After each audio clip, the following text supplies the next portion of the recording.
Good evening and welcome to Sunset News this Tuesday evening. As always, we bring you news, community stories, economics, weather and sports. I am Diana Master.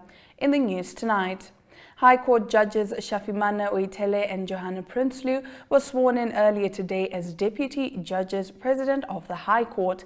In 2013, Uitele was appointed as a judge of the High Court of Namibia. As of April 2025, he has been practicing law for approximately 35 years.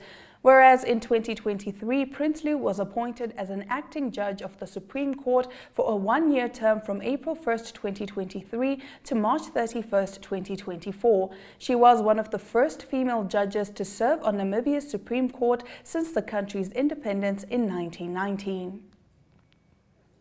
Now, the Ministry of Labour has confirmed it has launched a formal investigation into the employment practices at Hotel De Dana in Henties Bay following public outcry over a controversial gratuity policy circulated on social media last week. Dated 24 March 2025, the notice was addressed to all waiters in service of Hotel De Dana and informed employees that a new clause would be added to their contracts. The clause states that all gratuities will remain the property of the hotel and may be distributed at the hotel's discretion or used to cover costs. Crucially, it introduces a system where waiters may keep their tips during the month, but these would be considered a loan in advance and partially deducted from their salaries at month end. The letter reads in part, at month end, a portion of total gratuity received by a waiter will be logged as a loan against their salary up to an amount determined by management. All gratuities received that exceed the determined loan amount will remain as an extra income for the waiter. Staff were expected to sign the agreement to have it included in their employment contracts. The clause has alarmed labour advocates and members of the public, many of whom argue that it effectively strips employees of rightful earnings. Critics have labelled the practice exploitative and possibly unlawful. Hotel De Dana is busy with thievery, stealing from its clients money meant for workers, commented Henties Bay Councillor Siegfried Garoeb. Responding to the matter, Executive Director of the Ministry of Labour, Lydia Indombo, confirmed the minister has directed the deployment of an investigative team. We have dispatched a team to investigate and the team is in the field, Indombo said. The report will be submitted to the ministry and a decision will be made based on the outcome and the recommendations on the terms and conditions of employment and the company's policies in this regard. She stressed the importance of a balanced investigation. Both sides of the story are important, including the side of the employer. Let our team do their work so we can make the correct decision on the way forward. Hotel owner Nico van der Westhuizen has denied that the policy has been implemented, describing the circulated document as a work in progress. Not even close to being finalized, I am busy with labor and finance, he said. The primary goal of the exercise was to assist the receiver of revenue and the Ministry of Labour. Van der Westhuizen argued the measure was intended to ensure transparency and compliance with tax laws, especially regarding electronically paid gratuities. We don't want to get in trouble with the receiver of revenue, we just want to do the right thing, he stated. Now getting into our next story, the Editors Forum of Namibia has announced the extension of John Nakuta's term as Media Ombudsman for an additional 3 months from April 1st to June 30th, 2025. His term, originally set to expire on March 31st, has been prolonged to ensure a thorough nomination process for a successor by the Code of Ethics and Conduct for the Namibian print broadcast and online media. The nomination process, initially scheduled for February, was postponed following the passing of Namibia's founding father, former President Dr. Sam Nujoma, on February 8th. The EFN stated that launching nominations during national mourning would not have been appropriate. Nakuta's extension also allows him to finalize the 2024 Media Monitoring Project, an initiative assessing election coverage across traditional and online media. This groundbreaking 6-month study, which included media analysis of the November 27, 2024 presidential and National Assembly elections, is considered a first of its kind in Namibian and possibly in Southern Africa. The project, supported by Friedrich Ebert Stiftung's FES Media and the European Union German Corporation and the Namibia Media Trust, provided monthly insights into media and political party election coverage from July to December 2024. Now, the historic Alte Veste, a cherished landmark in the heart of Windhoek, is set to undergo a significant transformation, with renovations officially underway. This ambitious project will see the 19th century fortress reborn as an arts, crafts and heritage center, celebrating Namibia's rich history while fostering economic and cultural growth. The restoration has received a major financial boost, with RMB Namibia contributing 650,000 Namibian dollars through the First Rand Foundation to support the initial phase. This funding will focus on essential structural improvements, setting the stage for the Alte Veste's new role as a hub for artistic expression, education and empowerment. Philip Chapman, CEO of RMB Namibia, emphasized the importance of the project, stating, "The Alte Veste is not just a historic structure, it represents the resilience, struggles and triumphs of our nation. By restoring it, we ensure that future generations have a space to connect with their heritage while unlocking opportunities for local artisans." The Namibia Craft Center General Manager Shireen Tood highlighted the community impact of the restoration, remarking, "This initiative is about more than preserving a building. It's about creating a space that empowers artisans, particularly women, while honoring our shared past. This project represents both healing and opportunity." Once completed, the revamped Alte Veste will serve as a platform for cultural exchange, entrepreneurship and remembrance. It will house exhibitions, host craft markets and provide a creative space for artists and historians to collaborate. The restoration symbolizes Namibia's commitment to preserving its heritage while paving the way for a more inclusive and prosperous future. That brings us to the end of our top stories. Stick around after the break, we'll get into our Community Talk segment.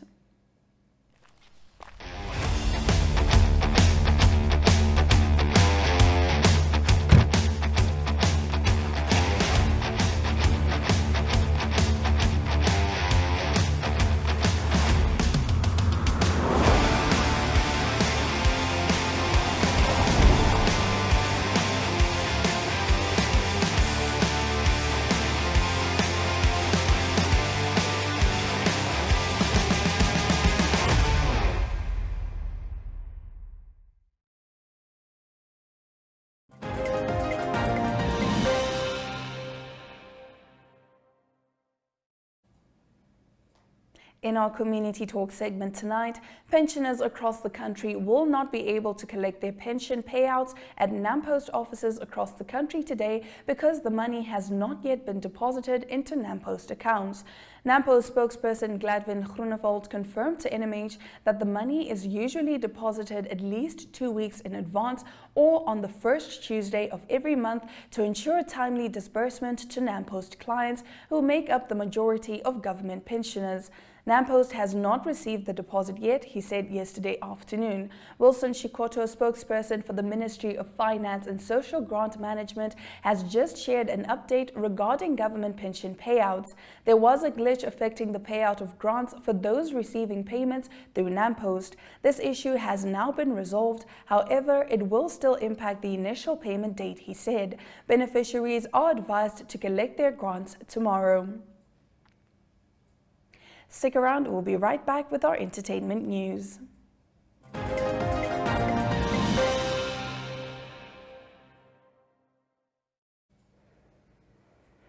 Now, over the past few years, the video entertainment company embarked on a unique mission to produce authentic Namibian stories and take them to the world through Umbura. So far, close to 19 films, 1 lifestyle series, and 1 documentary have been produced, appearing on DSTV, GoTV, and Showmax.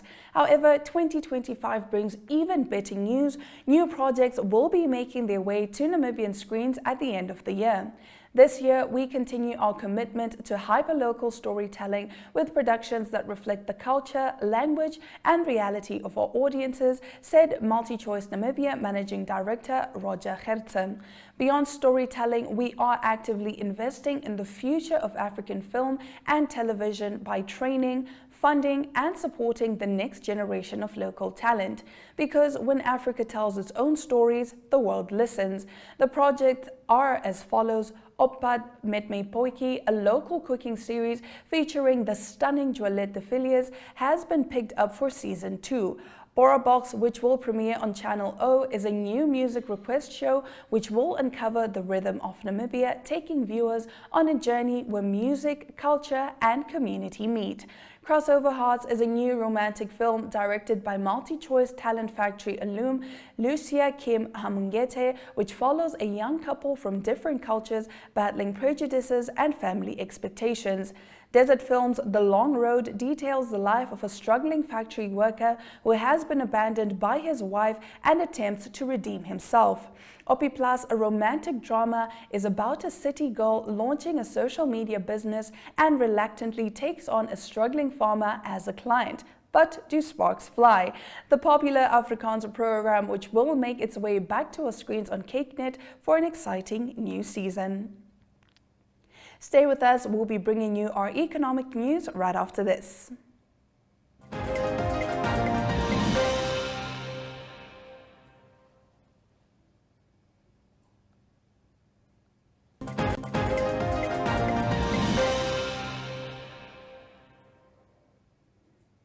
In economic news this evening, Government Institutions Pension Fund Board Chairperson Penda Itindi shared an overview of the fund's growth over the year. According to Itindi, the GIPF now houses assets of over 167 billion Namibian dollars. The latest account of GDP is per national accounts and is per the budget books that the Finance Minister tabled, because Edwin made reference to the budget. That's not a mean fiat. It would actually say that if you compare, or what GIPF could account for, if we are to look, the country is not for sale, right? But if we are to look to say that how much do we own in the relative wealth of the country, about 71% of GDP, that is GIPF. That contribution is split up, is made up of their various components. The lion's share is income from investments, invested in the listed space, investment in the unlisted space. It's made up of direct investments, which we used to do then, and it's made up of assets that are managed internally by Treasury. Those are assets that, Treasury instruments that we manage, plus also the Treasury bonds in which we invest in. Their contribution by statutory, by rules of the fund, do come from the employees, the pensionable salaries of employees, 7% of the pensionable salaries of employees that are members of the fund. It comes from 16% contribution that per member that is made by the participating. Now, the Namibia Revenue Agency is sounding the alarm over a growing number of taxpayers who are delaying the payment of their import value-added tax. A recent review in February 2025 uncovered a staggering 1.7 billion Namibian dollars owed by 5,182 taxpayers.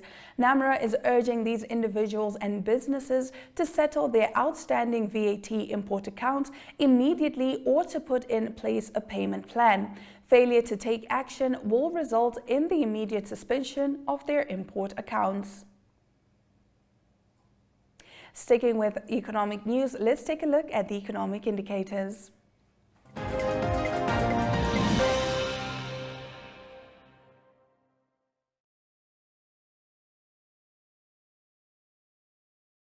.28 against the US dollar, 23.63 to the pound, 19.79 to the euro, and 2 Namibian dollars and 52 cents buys you 1 Chinese yuan.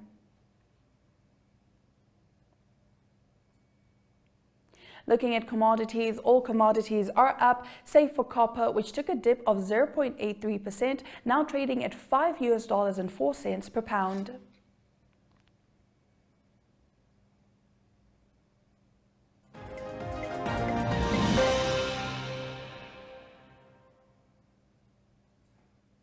Now in international news, Zimbabwe shuts down amid calls for protests. The full story coming right up. My teacher once said, there are no straight lines in nature. And to this day I feel like, wanna bet? My quest for straight lines has become an unexpected adventure, navigating uncharted territories with a sense of wonder. Even though finding a straight line is nearly impossible, embrace the challenge. Choose your destination and conquer with the new JCOO J7, born from the wild.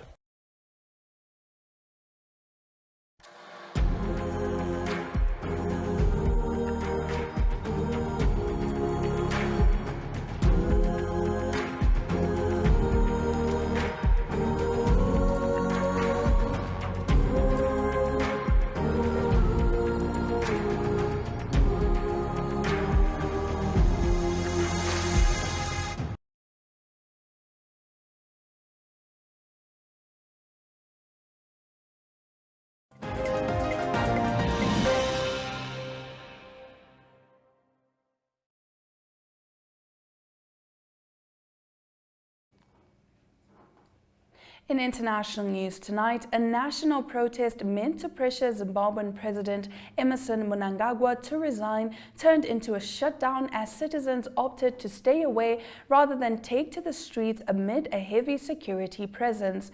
Only a handful of protesters took part in the planned march, spearheaded by a group of disgruntled war veterans who accused Mnangagwa of corruption and wanting to cling onto power, and they were dispersed by the police.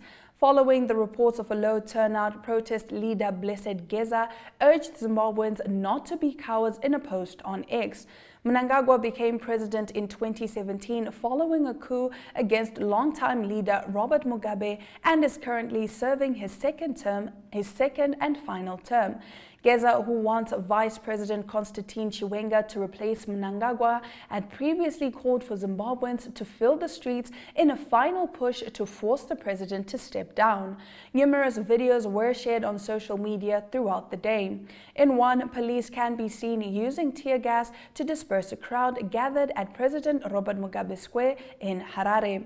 In another, a woman details the police's efforts to clamp down on what was regarded as a peaceful protest as she vowed, "We are not going anywhere, we're going to stay here." That brings us to the end of our international news. Let's take a look at the weather predictions.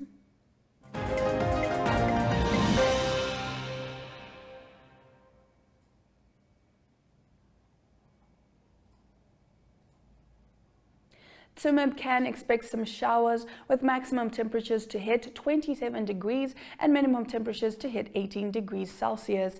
Showers are expected as well in Windhoek. Maximum temperatures will reach 25 degrees Celsius and minimum temperatures will hit 16 degrees Celsius.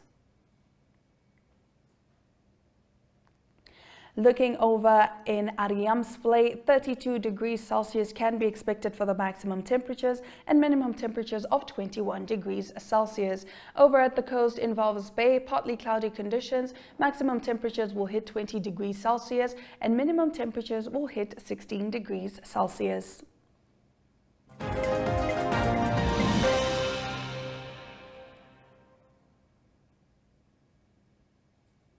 Stay with Sunset News because after the break, we will be heading over to the sports desk, proudly brought to you by SportWrap.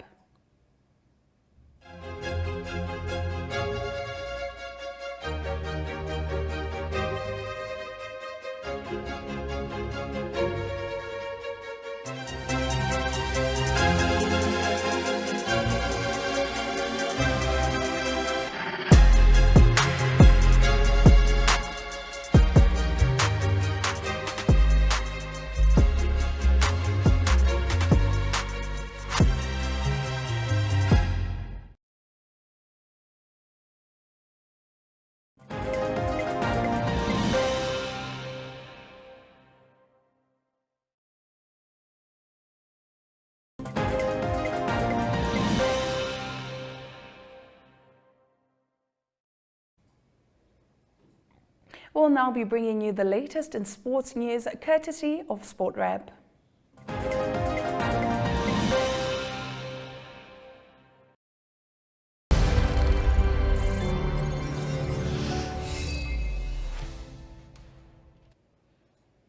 Well, good day, viewers. On today's Sunset News, brought to you by SportsRap, Hollard have announced the renewal of the sponsorship for the Comas 100 that is scheduled to take place later in August.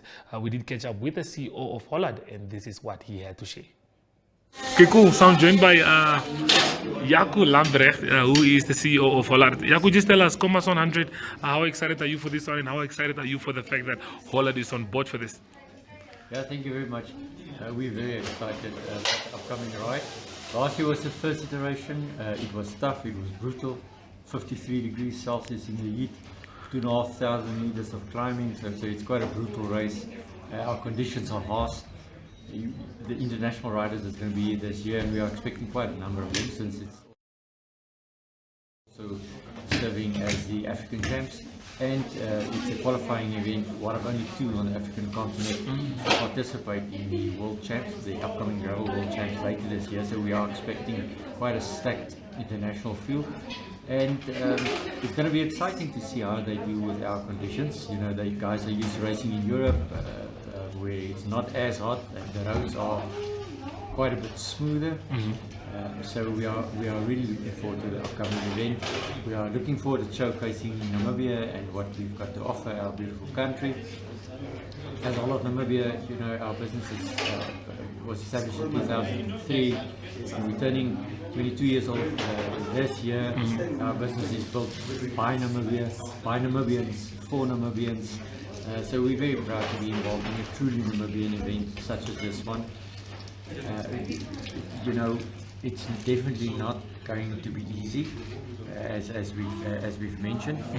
It's a huge honor and a great opportunity for us to be involved for the second year running. We've committed for a 3-year period for this event. We are obviously looking forward to a long relationship with the organizing committee of this particular event and with all of the other sponsors that's involved, with the tremendous support that we're getting from the Namibian Cycling Federation. We've just heard from the ministry as well, from government. They'll be supporting the event as well. We've got Namibia Wildlife Resort supporting the event. So all in all, you know, it's a great combination of corporate Namibia and government and the wider cycling community that's coming together as Namibians to make this event a huge success. So we're looking forward to it. Okay, Jaco, well, before I let you leave, like you guys said earlier, the sport of cycling, or the cycling family, is growing in Namibia. Namibia is doing really well in cycling all over the world. How important is it for Hollard to be a part of this cycling community? I mean, you guys have been giving back to the community in different ways, but here you are again jumping on board here. Just tell us, how excited are you for this journey? No, we're very excited. You know, and it is important for us. We got involved with cycling. It's probably now approaching 10 years that we've been involved in cycling, and we've identified cycling as a sport to be involved with years ago. At that time, you know, we can share in the values of cycling. It's a sport where you need to work hard. You need to put in the hours. It's a very healthy sport. We feel that we've played a big role in lifting the image of cycling in Namibia and establishing cycling in Namibia, in making events happen. You know, we're quite involved with a number of events on the cycling calendar, so we definitely feel that we've had a huge role to play in uplifting cycling over the past 10 or so years to where cycling in Namibia is today. Obviously, it's not just all us, it's the cyclists that's putting in the hard work, and it's the whole community that's coming together. But we are really proud to see how cycling has developed over the past 10 years, also due to our involvement amongst other role players. So it's a proud moment for us to stand here 10 years later and to be part of a phenomenal event like this one, which would be the biggest one that Namibia has ever hosted. You know, as we said, this is going to be African Champions, UCI sanctioned event, Namibian Championship. So it's a huge event, and we're proud to be involved. Okay, thank you very much, sir. Thanks.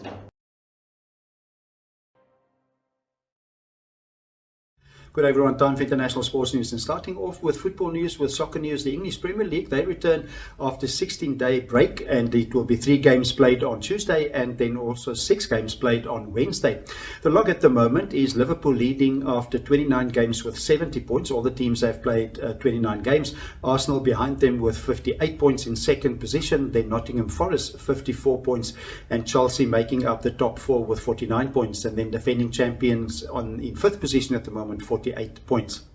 What's happening with the log leaders Liverpool? They will play on Wednesday. That's a Merseyside derby against Everton. That will be a home game at Liverpool for them. And then second place Arsenal, they play on Tuesday. They've got a home game as well, and they play against Fulham. And also on Tuesday it will be Nottingham Forest in 3rd position. They will have a home game against Manchester United. On to tennis news, and it is the clay season that will start now. Most of the tennis have the past few weeks been played on hard court, and it is in the ATP men's circuit. It is the US Men's Clay Court Championship that starts, and the number 1 seed there is Tommy Paul of the USA, and number 2 seed Francis Tiafoe, also of the USA. Then on the WTA tour, that is the women's tour, it is the Charleston Open. It's also on clay. It is an outdoor tournament. Number 1 seed there, Jessica Pegula of the USA, and then number 2 seed Madison Keys, also of the US, and the number 3 seed is Wen Zheng. She is from China. In the close of today's international sports news, it is golf news. It is Rory McIlroy, number 2 seeded player in world rankings. He announced that he's battling with the elbow injury, and it seemed to be not too serious, and he will be able to play in the Masters that will start on the 10th of April. And the Masters is the only of golf four majors that Rory McIlroy has not won yet, and it is the last tournament, the last major that Rory McIlroy won was the PGA in 2014, but he's showing good form to win the Masters. The Masters will start on the 10th of April and finishes on the 13th of April. That's international sports news for today. Hope you have a great sport day, and we talk international sport again tomorrow. Goodbye.